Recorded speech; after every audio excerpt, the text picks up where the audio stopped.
et du Fils et du Saint-Esprit. Amen. Les bénis de mon Père, bonjour. Bienvenue à cette journée de méditation qui est un grand jour de méditation. Nous sommes aujourd'hui le 8 décembre. Et le 8 décembre, vous le savez, c'est une solennité dans l'Église. Il s'agit de l'Immaculée Conception de la Vierge Marie. Les bénis de mon Père, dès les premiers instants de sa vie, Marie a été préservée de tout péché par une grâce venant de la mort de son Fils. En d'autres termes, le Seigneur a anticipé dans la vie de sa mère ce qu'il va faire pour nous plus tard, c'est-à-dire mourir sur la croix pour nous racheter. Mais il va racheter sa mère en avance, racheter le péché de sa mère en avance. Et la conception immaculée de Marie est donc fondée sur sa maternité divine. Comme à son Assomption, Marie est, en son Immaculée Conception, l'image anticipée de l'Église que Dieu a voulu, une Église sans tache ni ride, mais une Église sainte et immaculée. C'est donc un moment de joie et de prière. C'est un moment aussi de méditation. Et nous aurons 3 textes cette fois-ci pour méditer cette solennité de l'Immaculée Conception de la Vierge Marie. D'abord, nous allons lire le texte de Genèse au chapitre 3, les versets 9 à 15, puis les versets 20. Nous sommes là dans le livre de la création. Et après la chute de l'homme, dans ce passage, on va lire ce que le Seigneur va dire. Je mettrai une hostilité entre ta descendance et la descendance de la femme. Ça, c'est en Genèse 3, le verset 15 précisément. Et ensuite, nous allons continuer la lecture de la lettre de Saint Paul, apôtre aux Éphésiens, au chapitre 1. Nous allons lire les versets 3 à 6, puis les versets 11 à 12. Alors, dans ce passage, Saint Paul va écrire que Dieu nous a choisis dans le Christ avant la formation du monde. Et cela rejoint ce que nous avons dit tout à l'heure. Nous sommes des choisis de Dieu et Dieu t'a choisi avant même ta conception. C'est pour ça qu'il va dire, je te connais depuis le premier instant dans le ventre de ta mère. Et ensuite, nous allons terminer par la lecture de l'évangile de Jésus-Christ selon Saint Luc au chapitre 1, les versets 26 à 38. Dans cet évangile, nous allons voir comment l'ange Gabriel va venir annoncer à une jeune vierge à Nazareth qu'elle va enfanter, et nous aurons pratiquement la prière de Je vous salue Marie dans ce texte. Et ce qu'on va retenir, c'est l'ange va dire, je te salue, comblé de grâce, le Seigneur est avec toi. Que chacun de nous ouvre véritablement sa Bible aujourd'hui, de lire les textes de méditation que nous avons ce matin, et surtout, bienvenue.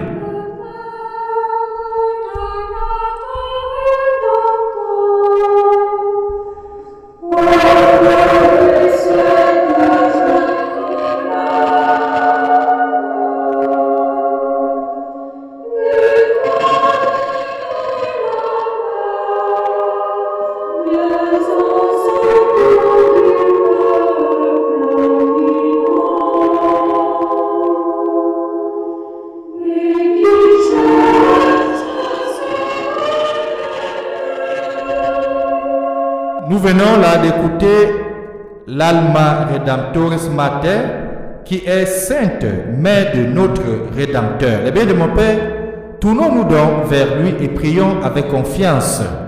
Seigneur, tu as préparé à ton Fils une demeure digne de lui par la conception immaculée de la Vierge. Puisque tu l'as préservé de tout péché par une grâce venant déjà de la mort de ton Fils, accorde-nous à l'intercession de cette mère très pure de parvenir jusqu'à toi, purifier nous aussi de tout mal par Jésus-Christ ton Fils bien-aimé, lui qui vit et règne avec toi dans l'unité du Saint-Esprit, Dieu maintenant et pour des siècles des siècles. Amen. Les bénis de mon Père, nous avons donc 3 textes aujourd'hui à lire. Genèse 3, les versets 9 à 15, puis le verset 20. Ensuite, Éphésiens chapitre 1, les versets 3 à 12. Et enfin, l'évangile de Luc au chapitre 1, les versets 26 à 38. Bonne lecture.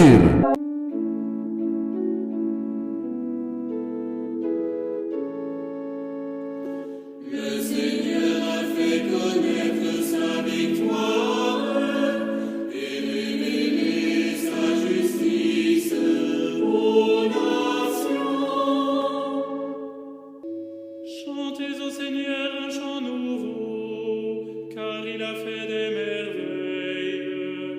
Par son bras très saint, par sa main puissante, il s'est assuré la victoire. Le Seigneur a fait connaître sa victoire et révélé sa justice aux nations. Il s'est rappelé sa fidélité et son amour en faveur de la maison d'Israël. Le Seigneur a fait connaître sa victoire et révélé sa justice aux nations. La terre tout entière a vu la victoire de notre Dieu. Acclamez le Seigneur, terre entière, sonnez, chantez, jouez. Le Seigneur a fait connaître sa victoire et révélé sa justice aux nations. Alléluia, Alléluia, Alléluia,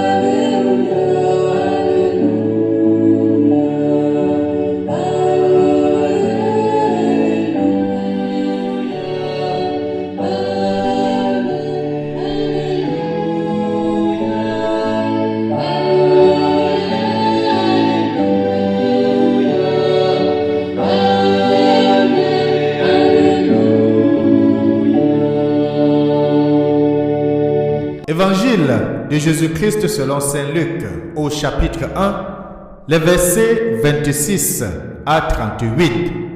En ce temps-là, l'ange Gabriel fut envoyé par Dieu dans une ville de Galilée appelée Nazareth à une jeune fille vierge, accordée en mariage à un homme de la maison de David, appelé Joseph, et le nom de la jeune fille était Marie.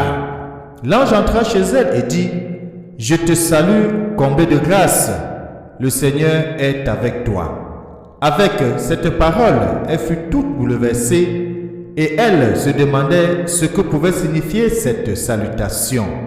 L'ange lui dit alors: « Sois sans crainte, Marie, car tu as trouvé grâce auprès de Dieu.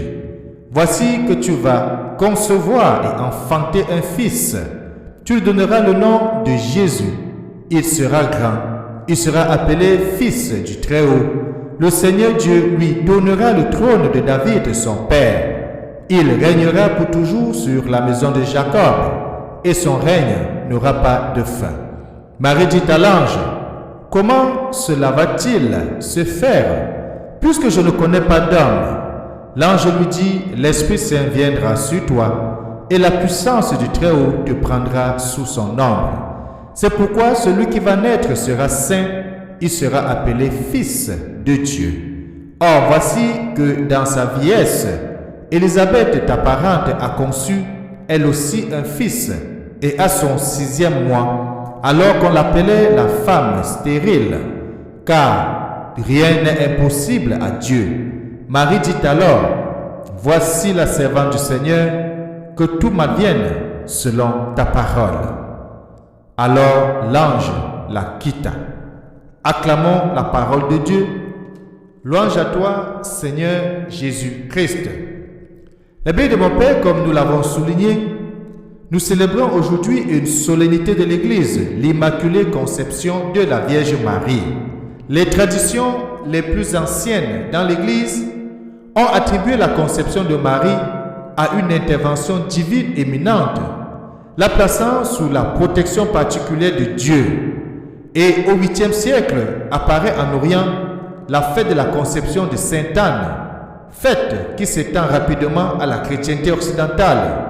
C'est ensuite au XIIe siècle que s'élaborent principalement en Angleterre les premiers traités théologiques d'inspiration monastique permettant de fonder le culte populaire à Notre-Dame dans son mystère de conception immaculée. Et le pape Sixte 4 peut alors promouvoir à la fin du XVe siècle un office de l'Immaculée Conception propre au missel romain. Les biens de mon Père, l'Immaculée Conception, vous pouvez le voir, remonte donc depuis la tradition. Il s'agit d'une fête importante puisque c'est une solennité de l'Église. Une solennité qui met Jésus-Christ au centre à travers Marie, ou Marie au centre au nom de Jésus. Et Dieu visitait Israël de l'Ancienne Alliance sur une tente faite de main d'homme.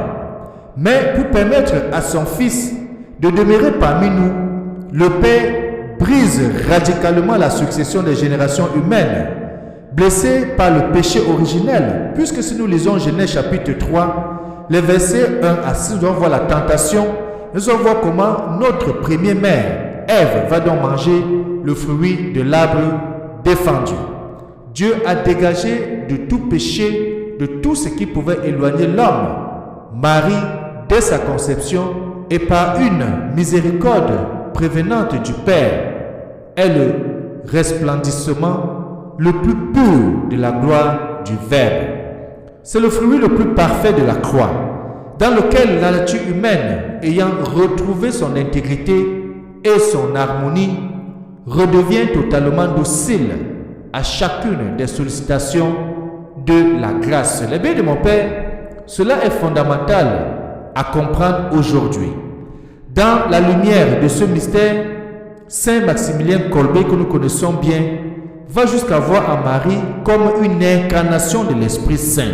C'est vouloir exprimer dans un langage mystique que le Père, notre Créateur, dans une surabondance d'amour, a voulu cette fusion sans confusion de l'Esprit Saint à la personne de Marie, vivifiant ainsi la seule créature capable de donner sa chair au Verbe. Si notre Créateur veut que Marie prépare parfaitement l'incarnation, c'est-à-dire la venue de son Fils dans le monde, c'est pour qu'elle puisse ensuite coopérer jusqu'au bout à à l'offrande ultime de la croix. D'ailleurs, lorsqu'on va lire Jean, on va constater qu'au pied de la croix, tout le monde avait fui. Mais Marie, la mère de Dieu, la mère de Jésus, la mère du Christ, va rester là, voir son fils mourir sur la croix, pousser son dernier souffle, et même jusqu'à sa mise à la tombe. L'Esprit Saint a voulu expliciter ce mystère présent au cœur de la révélation, mais resté caché pendant des siècles. Il l'a donné à l'Église comme un dogme de foi, demandant ainsi à chacun de pénétrer plus profondément dans le mystère de Dieu amour. Et bien mon Père, pour faire ça simple, lorsque nous avons une épouse, nous préparons la venue de nos enfants. On prépare la mère de nos enfants à accueillir notre enfant et à le faire naître au monde. Dieu aussi, pour faire venir son fils dans le monde, a préparé une femme qui devait accueillir son fils, dont l'Esprit devait descendre dans son sein pour naître au milieu de nous. L'Esprit Saint ne pouvait pas entrer dans un corps imparfait. L'Esprit Saint ne pouvait pas entrer dans un corps souillé. L'Esprit Saint ne pouvait entrer que dans un corps pur. Et pour cela, Marie a été débarrassée de tout ce qui avait comme péché originel, que tout homme naît avec. Jésus a anticipé dans la vie de Marie la rédemption, ce qui fait qu'en portant dans son sein l'Esprit Saint, Marie était déjà libérée de ses fautes. Et pour cela, il faut qu'une personne soit préparée en avance. C'est pour cela que Marie a été préparée en avance pour concevoir, pour recevoir l'Esprit Saint dans son sein et pour faire venir au monde notre Sauveur, notre Créateur, que nous allons célébrer dans quelques jours. Et pour cela, je vous invite donc demain, dimanche, où nous allons célébrer le deuxième dimanche du temps de l'Avent, que chacun aille à l'église, prier, dire merci au Seigneur pour ses merveilles, mais surtout pour préparer notre cœur à l'accueillir dans notre cœur. Souvenons-nous, lors de la célébration de Jésus-Christ, roi de l'univers, nous avons dit que le Christ devient le roi de nos cœurs. Et que Dieu Tout-Puissant nous bénisse aujourd'hui et nous garde, lui qui est Père, Fils et Saint-Esprit. Amen.